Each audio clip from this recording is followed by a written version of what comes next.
সবই ঠিকঠাক অবস্থায় এয়ার ইন্ডিয়ার AI-171 বিমান, যেটি বোয়িং 787-8 ড্রিমলাইনার ছিলেন।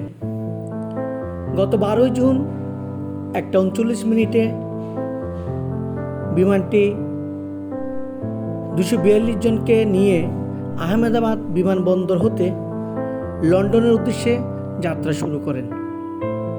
কিন্তু ভাগ্যের কি নির্মম পরিহাস, বিমানটি উড্ডয়নের 1 মিনিটের মধ্যেই আহমেদাবাদ বিমানবন্দর থেকে 2 কিলোমিটার দূরে মেঘানী নগরে মেডিকেল কলেজের হোস্টেলে বিমানটি বিধ্বস্ত হয়, যেখানে ভারতীয় 169 জন, ব্রিটিশ নাগরিক 53 জন, 7 জন পর্তুগিজ নাগরিক এবং 1 জন কানাডার নাগরিক, সেই সাথে 10 জন ক্রু এবং 2 জন পাইলট ও কো-পাইলট ছিলেন।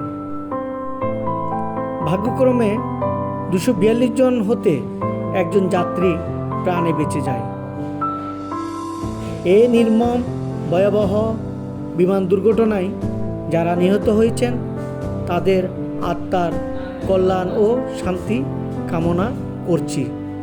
সেই সাথে অদূর ভবিষ্যতে এই ধরনের নির্মম ভয়াবহ দুর্ঘটনা যেন না ঘটে, এই ব্যাপারে এয়ারলাইন্স কোম্পানিগুলো এবং সংশ্লিষ্ট সরকার যথাযথ পদক্ষেপ গ্রহণ নিতে হবে, যাতে করে এই ধরনের আর কোনো তাজা প্রাণ না ঝরে যায়।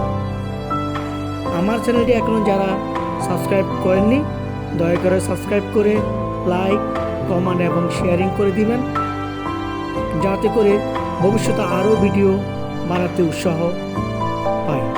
ধন্যবাদ সকলকে।